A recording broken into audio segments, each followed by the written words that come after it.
Tak sme si povedali, že je málo obsahov na YouTube. Isté, ale hlavne nehovor podľa starého scenára. Dnešnú epizódu si rozdelíme na dve časti. V prvej časti vám povieme, že pozrieť si Ironmana 1, 2, 3 je síce super, ale že existuje aj lepší návod. No a v druhej vám ukážeme, koľko zábavy je možné zažiť so 16 kartami.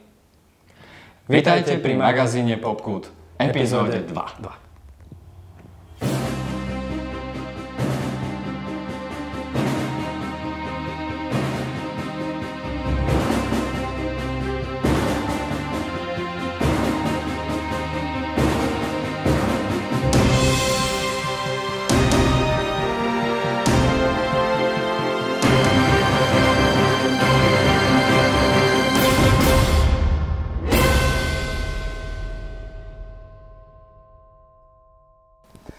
Marvel Cinematic Universe. Čo by sme bez teba robili? Veru, žiadne kino dvakrát ročne, čakanie za trailermi alebo za fotografiami hercov v kostýmoch. Počkaj, ale vraj sú tam ľudia, ktorí nevedia, čo to je MCU. Nie. To vážne? Žiaden Shield? Ani kamene nekonečná? Nič? Nie. Poďme to vysvetliť.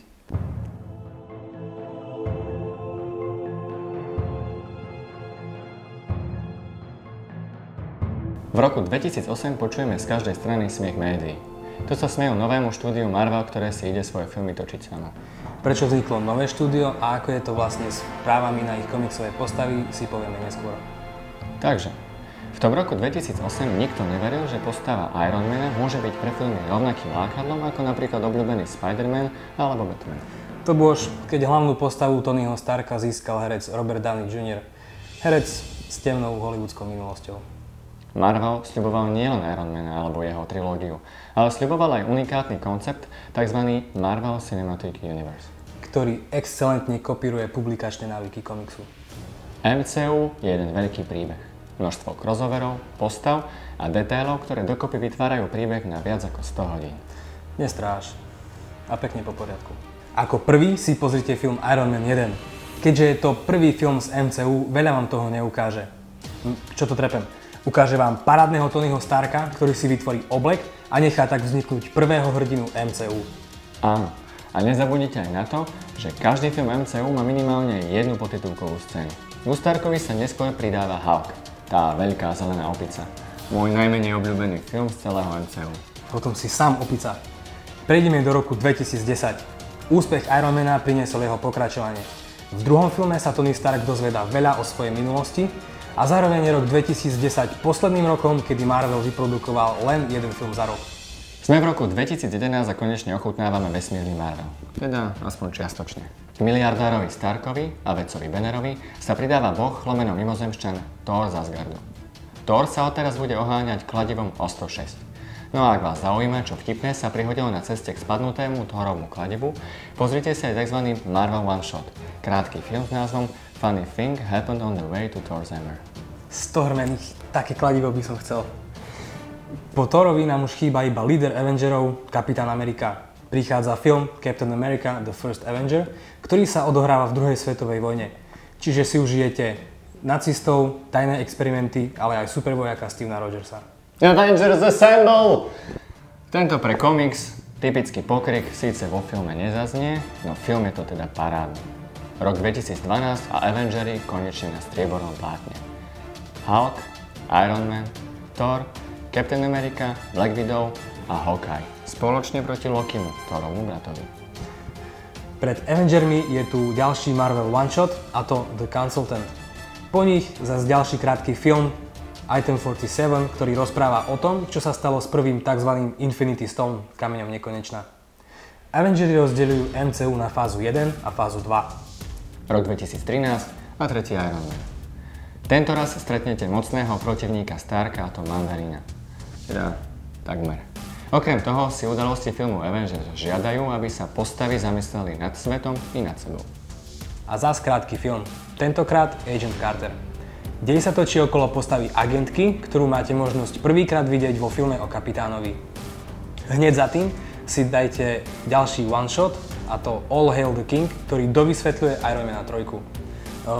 Robíte si vôbec poznámky? Ak sme pri sequeloch, tak o svoj sa pobil aj Thor vo filme Thor The Dark World. Áno, Temný svet plný temných elfov. Thor miestami nudí, avšak vidieť krásny Asgard, charizmatického Lokiho, alebo ďalší kameň nekonečná určite stojí za to. Ale zmeňme médium. Fakt, Marvelu filmová dominancia nestačila. Stanica ABC nám ponúka seriál Agents of S.H.I.E.L.D. Pozrite si celú prvú sériu, ale len po epizódu 16. Seriál je o podpornom týme agentov, ktorí sekundujú Avengerom a každá séria je lepšia a lepšia. A prečo len po epizódu 16? Nuž, prichádza druhý Kapitán Amerika s podtitulom Winter Soldier. V tomto filme sa udeje niečo, čo ovplyvní nielen seriál Agents of S.H.I.E.L.D.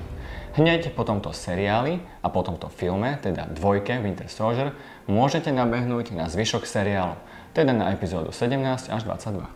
A ďalšia ochutnávka vesmírneho Marvelu, Guardians of the Galaxy, vesmírna tímovka.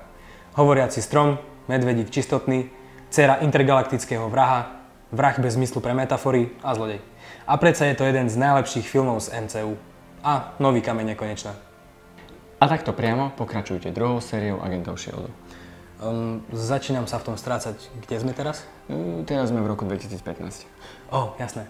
Najprv môžete zhľadnúť celý seriál Agent Carter. Dej sa odohráva po udalostiach prvého filmu o Kapitánovi a je to veľmi obľúbený seriál. Až taký obľúbený, že ho nakoniec zrušili. Ale ešte predtým stihol povedať pár zaujímavých noviniek. Avengers Assemble! Nie, ani v druhom filme o Avengeroch to kapitán nezreve. Tentokrát sa Avengeri postavia Ultronovi, robotovi, ktorý je riadna otrava. No a prídu tam noví členovia a ďalší kameň nekonečná. Medzičasom online televízia Netflix produkuje seriál Daredevil, ktorý do tohto konceptu MCU zapadá. Sice náväznosti na MCU nie sú až také úzke, ale občasné narážky na Ironmana alebo Thora potešia srdce. A okrem toho je to dobrý seriál. Ant-Man. Ant-Man. To je ďalší hláškujúci hrdina, ktorý dokáže meniť svoju veľkosť. Celkom cool, nie? Tu sa končí fáza 2 a začína sa fáza 3. Po Ant-Manovi prichádza nový hrdina Jessica Jones. Opäť veľmi dobrý seriál od Netflixu o veľmi silnej hrdinke. Daredevilov úspech si tiež tvorcovia povšimli a tento rok nám priniesli druhú sériu. K Daredevilovi, slepému právnikovi, sa pridávajú aj ďalšie postavy. Elektra, nájomný vrah a Punisher, pomstichtivý vojak. A späť k tretej sérii Agents of S.H.I.E.L.D. Tentoraz už však pozerajte po 19. časť a potom si vychutnajte superhrdinov proti sebe, teda tretieho kapitána s podtitulom Civil War. Po ňom dopozerajte tretiu sériu a sme na konci.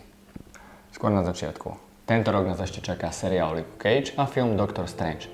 Týmto filmom sa otvorí magická časť Marvel univerza. Ale to už bude koniec, že? Ani zďaleka. Na najbližšie obdobie má Marvel pripravených niekoľko filmov. Napríklad pokračovanie Guardians of Galaxy, Ant-Man, Spider-Man, Black Panther, ďalší Avengeri a okrem toho seriály ako Iron Fist alebo tímovka The Defenders. Ty zelená opica. Mali sme im povedať, aké je to MCU dobré a urobiť im v tom prehľad. No, my to nejak vizuálne dotvoríme a tým to lepšie vysvetlíme.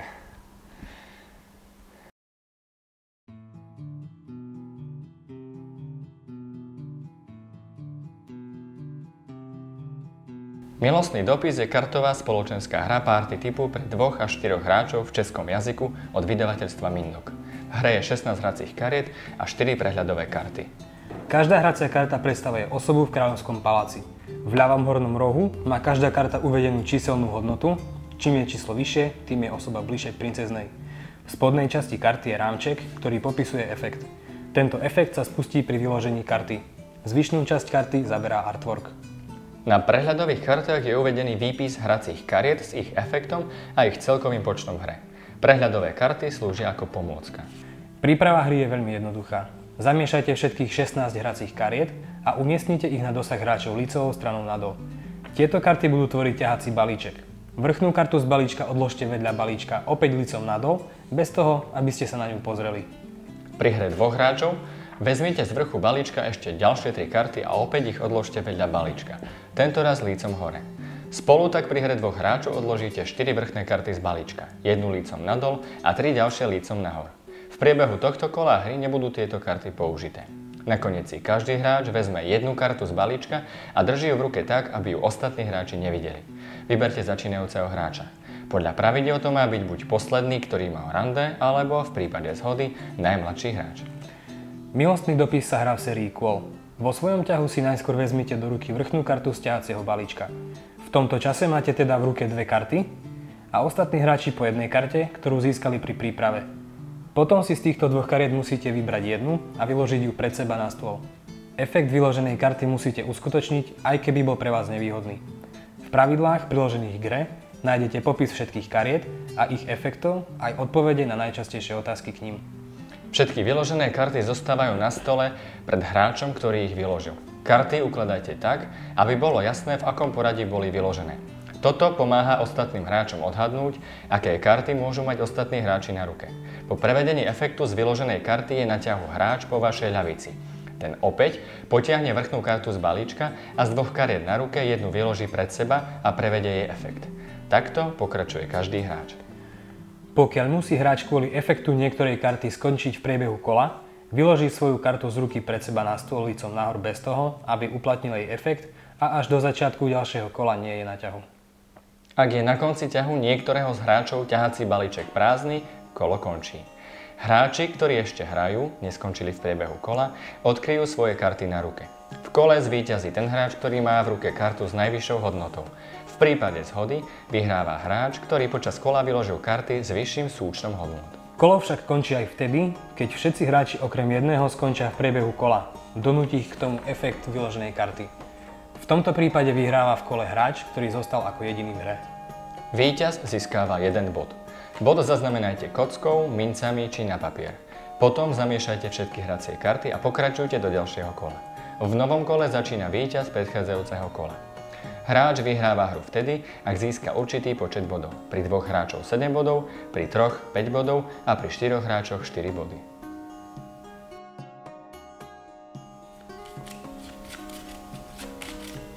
Aspoň vykompenzujeme ten Hearthstone.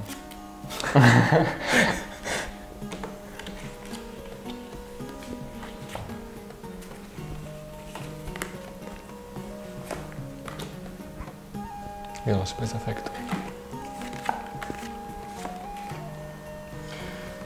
Dobre, princezna. Aha. Každé kolo som mal na ruke.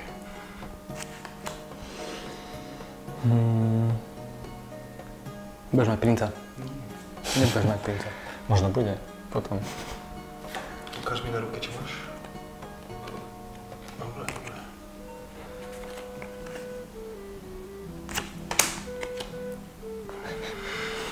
Nenechám si to. Dobre. Dobre, ideme si porovnať karty. Mal si to nechať. Jatá! Milostný dopis je skvelým úvodom pre každého, kto chce s pár kartami za pár eur vymeniť už obohrané človeče, nehnevaj sa. Nielen za pár eur, ale aj za pár minút. Pri jednom posedení pri pive stihnete aj viac hier za sebou. No a do barov a pubov sa to naozaj hodí, pretože škatuľku dokážete vopchať do vrecka. Pravidlá naozaj vysvetlíte len za pár minút, no a blafovacia prestrelka už potom môže hneď začať. Oceňujeme hlavne minimalizmus dizajnera. Pár komponentov na hodiny zabavy je snom každého jedného dizajnera hier. Pravidlá sú prehľadné a jednoduché. Dokonca obsahujú tematické popisy a vysvetlenie jednotlivých efektov. No a komu by nepasovala táto kráľovská atmosféra, pre nich je tu verzia ako Hobbit, Batman alebo Adventure Time. Milostný dopis je kartová hra, ktorá by v menších partiách dokázala nahradiť hry ako Party Alias či Activity. Túto hru však nehrajte s darebákmi, ktorí podvádzajú. V tejto hre je férovosť a dedukcia základom. Chválime a odporúčame. Skúsenejším, ale aj začiatočníkom. A naozaj spomínaná dedukcia je jadrom tejto hry.